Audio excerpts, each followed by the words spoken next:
Hello friends, this is our second video that we're putting out in place of our Advent Wednesday services. Once again, I remind you, and I'm sure you know, you watch the news, talk to your friends, COVID continues to be a problem.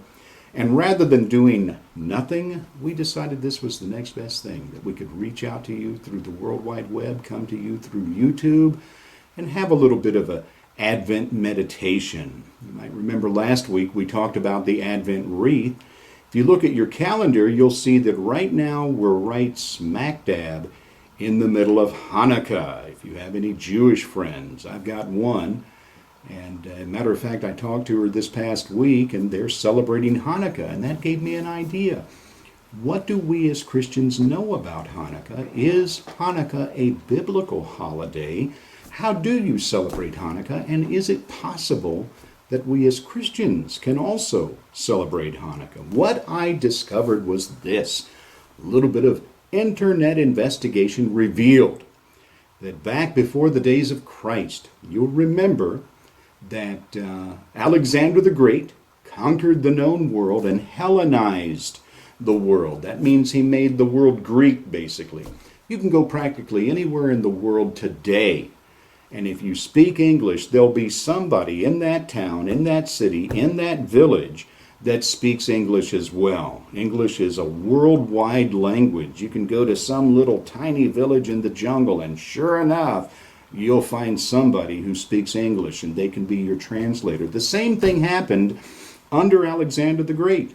As a matter of fact, in the day of Christ, the most commonly spoken language was Greek. The New Testament was written in Greek. When Matthew, Mark, Luke, John, the Apostle Paul, when they sat down to write the New Testament by the inspiration of the Holy Spirit, they wrote it in what is called Koine Greek. That's the Greek you study at the seminary. Now, Koine Greek is considered a dead language today, kind of like Latin. If I went to Greece now, I can read Koine Greek, but if I went to Greece right now and started speaking Koine Greek, that would be like somebody showing up here at church saying something in Latin. You know, it's not a commonly spoken language.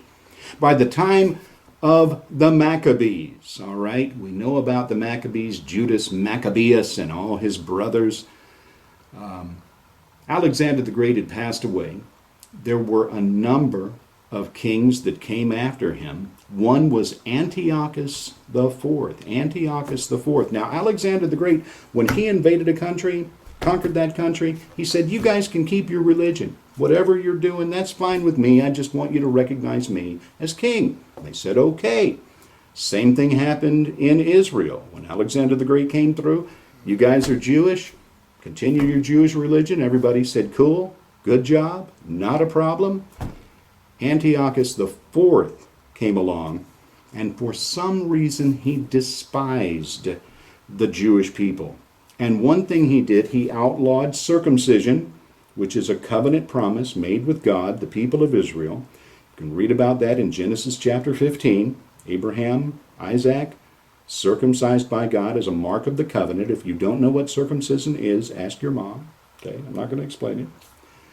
And secondly, he outlawed the Jewish religion, primarily temple worship. All right?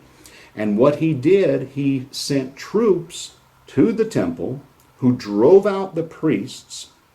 Then pagan priests went into the temple, desecrated the temple by sacrificing a pig to the false god Zeus in the temple.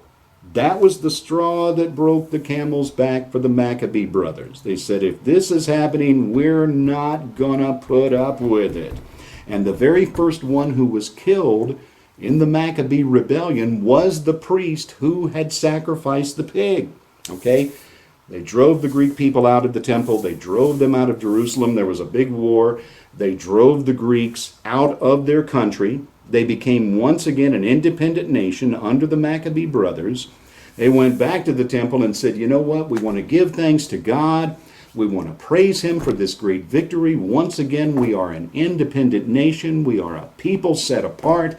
They go into the temple to light the lamps that are supposed to burn 24/7, and they realize that all the oil had been desecrated by the pagan priest, all except for one jar of oil, and that oil was enough to last one day.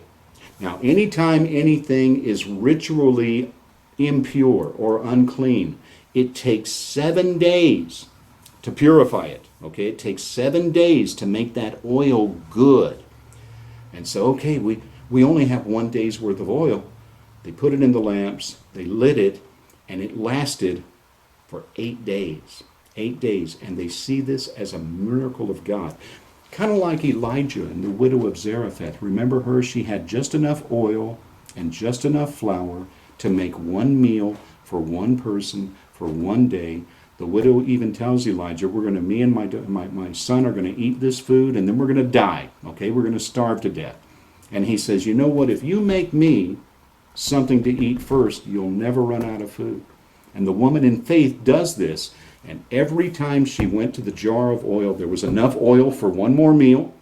Every time she went to her cupboard to look for flour, there was enough flour for one more meal. God honored her faith and her trust and sustained her. Likewise, with the Festival of Lights, okay? Hanukkah, the Festival of Lights. Oil for 1 day, and it lasted for 8 days. This past week, what I did, I made my own menorah. Okay, here's a homemade menorah. I've got it in this tray because I didn't want wax leaking everywhere, but I'll go ahead and take it out of the tray. I experimented with it this past week, and it turns out it's not as leaky as I thought it would be. But what is a menorah? A menorah symbolizes the 8 days that the lamp burned on 1 day of oil. You say, well, wait a minute, Pastor. There's 9 candles. There's a great big candle, and there's all these little bitty candles. This candle is called the Shamash. Okay, the Shamash. And literally in Hebrew, that means helper. Sometimes people translate that as attendant. Now, when you set up your menorah, I made this because somebody gifted me a drill press, and she wants to remain nameless, so thank you, Dolores. You can see your drill press in action. I was able to make this out of a board I had in my garage.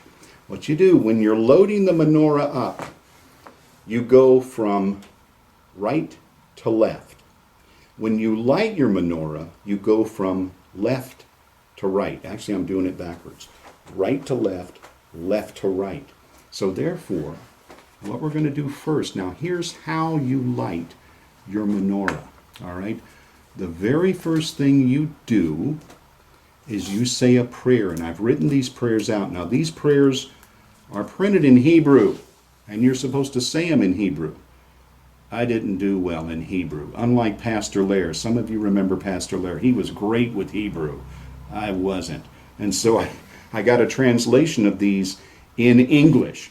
And so what you do, all right, you get the menorah out, and you say these 2 prayers. And so we begin. Before you light anything, you say this. Blessed are you, God, King of the universe, who made us holy with his commandments and commanded us to kindle the Hanukkah light. Blessed are you, God of the universe, who made miracles for our forefathers in those days at this season. You say that, and you light the Shamash. All right? After you light the Shamash, you say, Blessed are you, God, King of the universe, who has kept us alive, sustained us, and brought us to this season. Then you take the helper. Let's see, I'm trying to remember. This is left, so I'll light it your way. Yeah, this would be left. And you light now these candles do not have names. I looked and looked and looked and finally found a site that said, unlike the Advent wreath, the menorah candles do not have names. The only ones is the Shamash. Now, we're in day 4 of Hanukkah right now. Today is day 4. So these 4 candles are lit. After all of these candles are lit, then you read this. We kindle these lights for the miracles and wonders, for the redemption and the battle which you performed for our forefathers in these days at this season through your holy priests.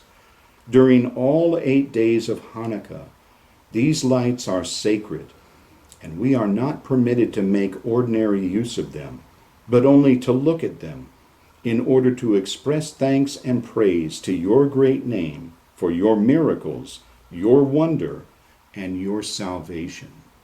I thought that was a really cool thing. As a matter of fact, when I was experimenting with this, I was working on 3 different projects, and I was trying to, kind of make good use of my time. And so I lit the candles, and then I brought a book in here, and I was reading the book by the light of the candles, and then it's like, wait a minute, I can't do that. If I'm going to honor the menorah, I cannot use these lights to do any other work. And it got me to thinking, you know what you're supposed to do? When you light the menorah, you're supposed to put it close to a window. Now, obviously, if the window has curtains or drapery, you don't want to catch that on fire. But the idea is to show people on the outside that you are honoring God's miracle. And while the menorah burns, you know what you're supposed to do? I think this is the best part. I really do. You sit and watch for 30 minutes. For 30 minutes. You can't see the board. I timed it yesterday. I started at 1:30, and I kept watching my watch. 2 o'clock, I blew all the candles out. You're supposed to do this for half an hour. And it got me to thinking, it's kind of like if you've ever had a campfire, or if you have a fire pit at your house in your backyard, or a fireplace. What do? You kindle the fire, you throw the logs on. There's something about a fire that just puts you at peace. A campfire, not a house fire. But you watch the logs burn, how they change and are consumed, and how they glow, the embers glow, and the flames rise and fall, and even the smell of the smoke. Something about that is just really relaxing. And I was watching these candles burn, and I thought, isn't that part of the menorah? That we watch and we are at peace. And while we're watching in quietness and silent meditation, we're thinking about all that God has done. With this miracle of the Festival of Lights, we're thinking about God providing, how God provided for his people. Well, doesn't God provide for us every day? And when we watch the candle lights of the menorah, doesn't that remind us of how God in his providence, that's where the word providence comes from. Literally the word providence, pro-video, pro-video. In other words, God sees to it beforehand. That's the word video, is to see, and pro, before. Even before we realize that we have a need, God has already addressed that need. Consider the food in your pantry right now. Consider the roof over your head. Consider the clothes on your back. Consider the money that you have in the bank that you use to purchase these things. God provided all. That's the kind of thing you're thinking about when you're watching the menorah candles. You can make one of these at home. They're really easy. You can buy one at Walmart. I checked on the internet. They're $9.99 at Walmart. No product placement, but that's an easy place to get them. As with the Advent wreath, you want to be careful with fire, all right? You want to be careful with flames. But it's a really, really neat tradition. Is it biblical?